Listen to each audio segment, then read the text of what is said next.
We should encourage the youth to take part in a career in agriculture and give them access to modern technology while maintaining our traditional ways.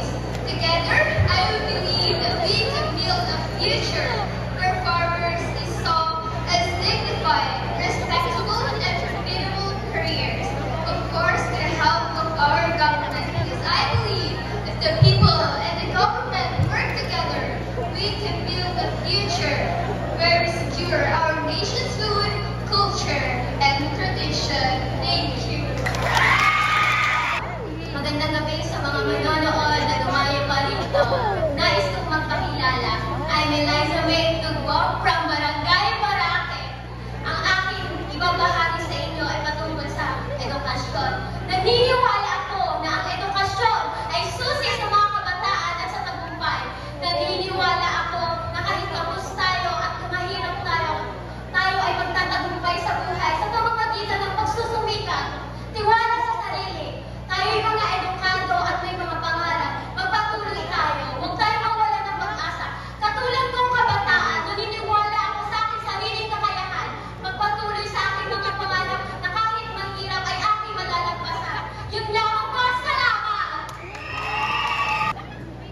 Magandang Pilipinos.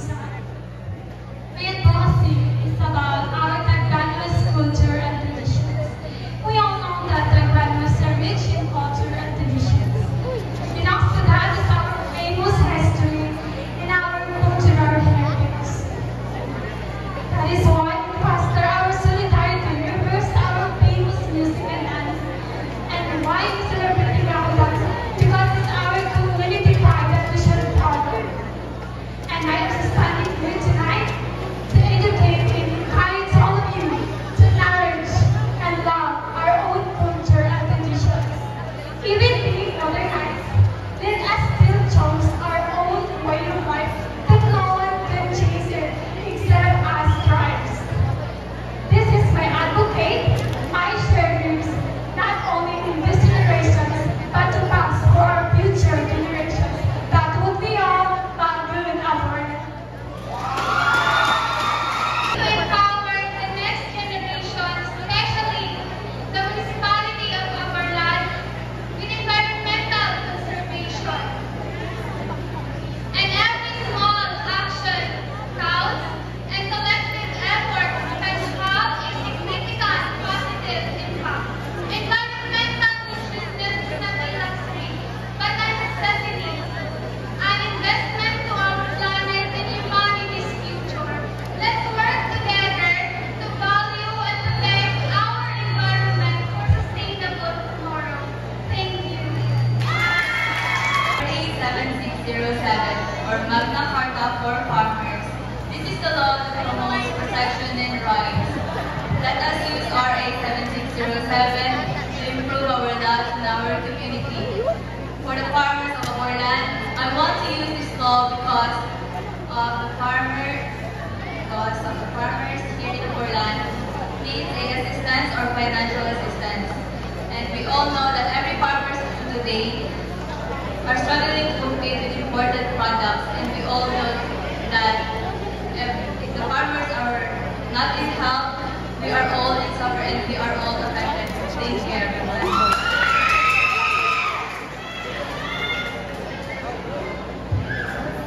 As a spokesperson of my barangay, and soon to be spokesperson of my beloved hometown of Arlen, my advocacy circulate around the notion of indigenous people empowerment, because I believe in order to have an inclusive growth, one should not only focus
enough in all aspects, and we want to prove to those people who label Tabanwa as someone who can achieve anything in life.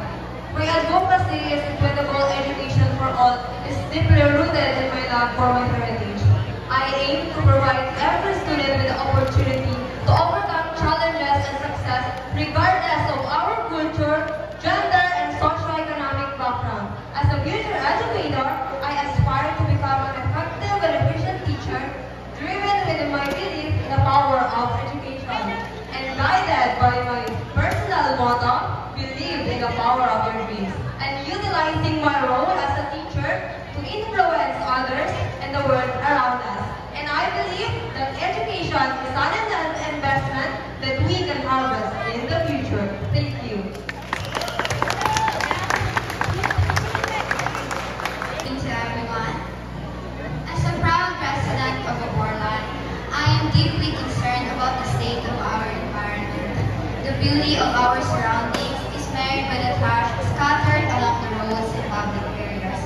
And this poses threats to our health and well-being. That's why, personally, my advocacy promotes environmental conservation and responsible waste disposal. I am inspired by Nadine Lustre, a role model like her, and I have learned that every small actions can make a significant difference. Some simple practices that I promote are proper waste disposal, reducing the use of plastics, reusing and recycling of materials, and keeping public areas clean. And the Borlan's fishing industry is a vital part of our economy, especially in our barangay. That's why my advocacy focuses on supporting our local fishermen by promoting sustainable fishing practices, encouraging responsible waste disposal in our seas, and supporting initiatives that promote protection to our marine economy. That's why I urge everyone to join me in making small steps towards a cleaner and more sustainable Aborlan. Thank you. I receive a lot of negative comments about my body. When I joined this pageant, I received an even greater backlash, for I was seemingly not good enough, not pageant material, not beautiful enough to join. But this is the society's toxic standards of beauty. Being a beauty queen is not about you being sexy, slim, tall, and picture perfect. You can be a beauty queen with your wide hips, thick thighs, and strong arms. Because I believe we are all, because I believe that beauty is power, and I am here to claim that power. I am Danica C. Colas, advocating for body positivity.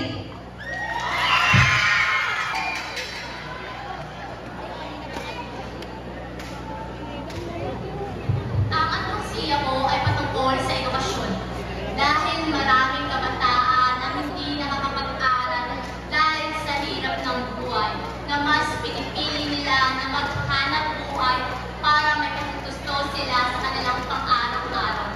Kaya gusto kong malaman kung sino-sino o ilan sa mga kabataan ang hindi nakakapag-aral para mailapit sa pamahalaan at mabigyan sila ng tulong pinansyal para makapag-aral. Dahil naniniwala ko na edukasyon ay isang malaking aspeto sa ating buhay na kahit saan ka man pumunta o kung sino man ang ating kaharap ay wala tayong pag-aalinlangan, taas noon tayong haharap sa kanila at naniniwala